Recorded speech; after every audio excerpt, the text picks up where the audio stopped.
तो ये कहानी सरिता की है। सरिता मिस्टर वर्मा के घर काम करती है। वर्मा जी स्वभाव के बहुत दयालु और मिलनसार व्यक्ति हैं। शुक्रिया साहब, आपने मेरे रोशन का एडमिशन इतने बड़े स्कूल में करवा दिया। आपका मुझ गरीब पर बहुत बड़ा एहसान है। अरे अरे, कोई बात नहीं है सरिता, बल्कि अच्छा ही तो है। रोशन अच्छे स्कूल में पढ़ लिख जाएगा तो बड़ा होकर वो तुम दोनों का ही तो सहारा बनेगा। इसमें शुक्रिया की कोई बात नहीं है। जी मालिक, बहुत बहुत शुक्रिया। अच्छा मालिक, अच्छा मेम साहब, मैं चलती हूँ। मम्मी, मैं ये सब क्या सुन रहा हूँ? रोशन अब मेरे स्कूल में एडमिशन ले रहा है। अब वो हमारी नौकरानी सरिता का बेटा मेरे स्कूल में और मेरी क्लास में पढ़ेगा। मैं ये कभी बर्दाश्त नहीं कर सकता हूँ। अरे बेटा, अब क्या कहूँ, तेरे पापा हैं ही बहुत सीधे। जरा सा सरिता ने उनके आगे चार आंसू क्या बहा दिए। उन्होंने फौरन स्कूल के प्रिंसिपल ही को फोन कर दिया और फिर वो रोशन अपने स्कूल में फर्स्ट आया था, इसलिए उसे आसानी से तेरे स्कूल में एडमिशन भी मिल गया। बाकी तू चिंता मत कर बेटा, उस रोशन को मुंह लगाने की कोई जरूरत नहीं है तुझे। सविता, तुम अपने बेटे को क्या पट्टी पढ़ा रही हो? ऐसी बातें कौन सिखाता है? अगर रोशन हमारे घर काम करने वाली सरिता का बेटा है तो इसमें क्या हर्ज है? उसे भी पढ़ने का पूरा हक है। और फिर उसके पिता इतने बीमार रहते हैं, दोनों पति पत्नी इतना नहीं कमा पाते हैं। अगर हमने रोशन का एडमिशन करवा भी दिया तो वो पढ़ लिख कर अपने माता पिता का सहारा बनेगा। हमें तो खुश होना चाहिए कि हम किसी की मदद कर रहे हैं। और तुम अपने बच्चे को ऐसी बातें सिखा रही हो? अरे तो हर किसी की मदद करते रहोगे क्या? और तुम्हें कुछ तो सोचना चाहिए था ना। अगर रोशन क्लास में हमारे बेटे सोहन से आगे निकल गया तो कभी सोचा है? वैसे भी मैंने सुना है फिफ्थ क्लास में अपने स्कूल में फर्स्ट आया था वो। मैंने सोहन को कह दिया है कि उसे डरने की जरूरत नहीं है, वो अपनी पढ़ाई पर ध्यान दे। हमारा सोहन किसी से भी कम थोड़ी है। फिर अगले ही दिन से सरिता का बेटा रोशन भी स्कूल जाने लगा, पर सोहन रोशन के साथ अच्छा व्यवहार नहीं करता था। 26 जनवरी आने वाली थी। सोहन की क्लास के सभी बच्चे रिपब्लिक डे की तैयारी कर रहे थे। तभी क्लास टीचर आती हैं और कहती हैं, बच्चों, 2 दिन बाद गणतंत्र दिवस है। आप सबको अच्छे चार्ट पेपर पर 26 जनवरी के लिए सुंदर सुंदर सी ड्राइंग बनाकर लानी है और जिन बच्चों की ड्राइंग सबसे अच्छी होगी उन बच्चों को प्रिंसिपल मैम की तरफ से इनाम दिया जाएगा। इसलिए आप सब पूरी मेहनत के साथ ड्राइंग बनाने की तैयारी शुरू कर दीजिए। देखना रमेश, इस बार सुंदर ड्राइंग मैं ही बना कर लाऊंगा। ओए रोशन, सुन, एडमिशन तो तूने मेरी क्लास में ले लिया है, पर याद रख, तू मेरे से आगे इस स्कूल में नहीं बढ़ सकता।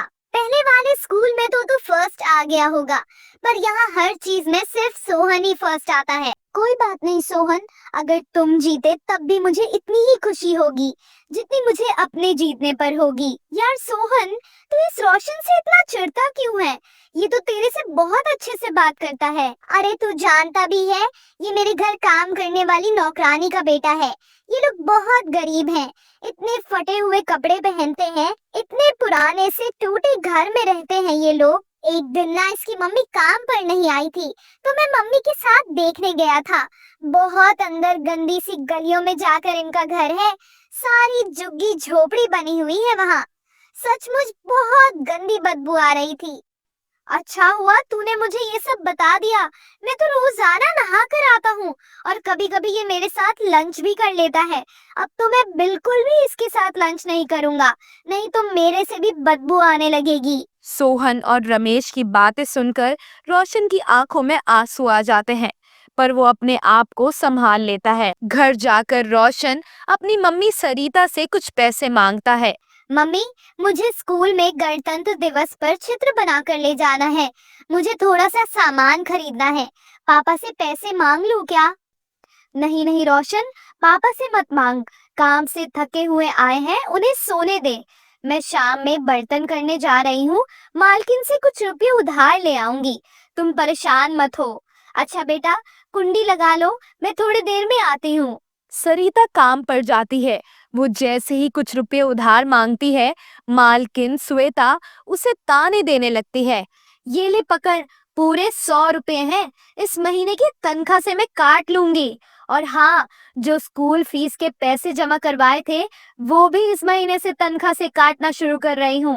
अरे मम्मी, मुझे पता है रोशन मेरे से अच्छी ड्राइंग नहीं बना सकता है। आप फालतू में सरिता आंटी को 100 रुपए पकड़ा रही हैं। सरिता आंटी, देखना कंपटीशन मैं ही जीतूंगा। तो और क्या, मेरा बेटा किसी से कम थोड़ी है। इतनी अच्छी जगह से ड्राइंग सिखाई है मैंने अपने बेटे को। बहुत अच्छा ड्राइंग करता है मेरा सोहन। सरिता सोहन की बातों पर मुस्कुरा देती है और 100 रुपये लेकर घर लौट आती है। रोशन 26 जनवरी के लिए चित्र बनाने का सामान खरीद लाता है और एक बहुत ही सुंदर चित्र बनाकर तैयार करता है। उधर सोहन भी अपनी ड्राइंग बनाता है। अगले दिन सभी बच्चे अपना अपना चार्ट पेपर लेकर स्कूल पहुंचते हैं। सोहन अपना चार्ट पेपर घर पर ही भूल जाता है। रमेश, अब मैं क्या करूंगा? मुझे कुछ समझ नहीं आ रहा।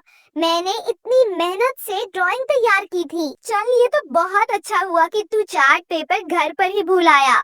अब इस ड्राइंग कंपटीशन को मैं ही जीतने वाला हूँ।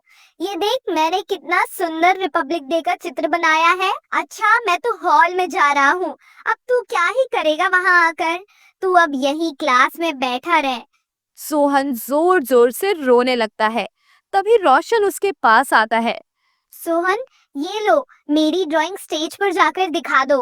किसी को कुछ पता नहीं चलेगा। मैं जानता हूँ कि तुम्हें इस ड्राइंग कंपटीशन में भाग लेने का बहुत मन था, इसलिए तुम मेरी ड्राइंग शीट दिखाकर इस कंपटीशन में भाग ले सकते हो। लेकिन मैंने अगर तुम्हारा चार्ट पेपर स्टेज पर दिखा दिया तो तुम क्या दिखाओगे? उसकी तुम चिंता मत करो, मेरे पास एक और ड्राइंग है। ये देखो, मैं ये वाली दिखा दूंगा। पर ये तो पूरी तरह बनी भी नहीं है, इसमें तो रंग भी नहीं भरे हुए हैं। क्या बात है बच्चों, तुम यहाँ क्या बातें कर रहे हो? और हॉल में कंपटीशन शुरू भी हो चुका है। अपना अपना चार्ट पेपर उठाओ और हॉल में पहुँचो। और रोशन, तुमने अपनी ड्राइंग में कलर भी नहीं भरे हैं। चलो अब देर मत करो। सोहन, वाह, तुमने तो बहुत सुंदर ड्राइंग बनाई है। Very good. चलो अब आप दोनों जल्दी से हॉल में जाओ। सभी की ड्राइंग देखने के बाद हॉल में अनाउंसमेंट होता है। आज सभी बच्चों में फर्स्ट नंबर पर सोहन की ड्राइंग आई है। सब बच्चे सोहन के फर्स्ट आने पर जोरदार ताली बजाएंगे।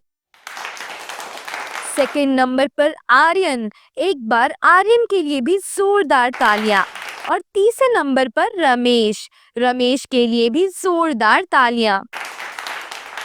तभी रमेश सोचता है, सोहन तो अपना चार्ट पेपर घर पर ही भूल आया था। फिर इसके हाथ में ये चार्ट पेपर किसका है, जिसकी वजह से ये फर्स्ट आया है? प्रिंसिपल मैम के हाथों से सोहन को प्रथम पुरस्कार मिलता है। सोहन रोशन की तरफ देख रहा था। वो बहुत शर्मिंदा था और मन ही मन सोच रहा था, मैंने रोशन को हमेशा गरीब और नौकरानी का बेटा बोला। कितनी नफरत करता था मैं रोशन से। पर आज मुझे फर्स्ट प्राइज जीतते देखकर भी रोशन के चेहरे पर कितनी खुशी है। पर इस इनाम का असली हकदार तो रोशन है। मुझे ये सच्चाई प्रिंसिपल मैम को बतानी ही होगी। प्रिंसिपल मैम, मुझे आपसे कुछ कहना है।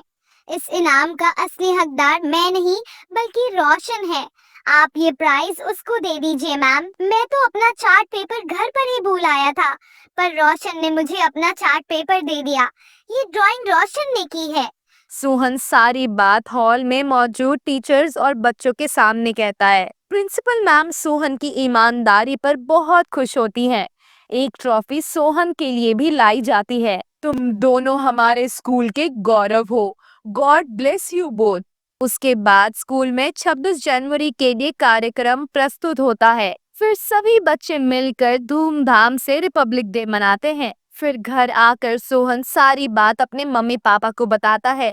सोहन की मम्मी रोशन के व्यवहार से बहुत खुश थी। तो दोस्तों, इस कहानी से हमें ये सीखने को मिलता है कि हमें कभी भी गरीब और अमीर में फर्क नहीं करना चाहिए, बल्कि उनकी अच्छाइयों को देखना चाहिए। और कभी भी इंसान की इमेज उसके पैसों से नहीं बनती, बल्कि उसकी गुणों से बनती है। तो हमेशा खुद को अच्छा इंसान बनाने की कोशिश करें और गरीबों की मदद करना सीखें। तो दोस्तों, मिलते हैं अगली बार एक नई कहानी के साथ। तब तक के लिए अगर आपको हमारी ये कहानी पसंद आई हो तो इसमें कमेंट करना बिल्कुल ना भूलें और साथ ही इसे लाइक और शेयर भी करें। और आप ऐसी ही कहानियां सुनने के लिए हमारे फेसबुक पेज को भी फॉलो कर सकते हैं। तो ठीक है दोस्तों, तब तक के लिए bye bye and take care.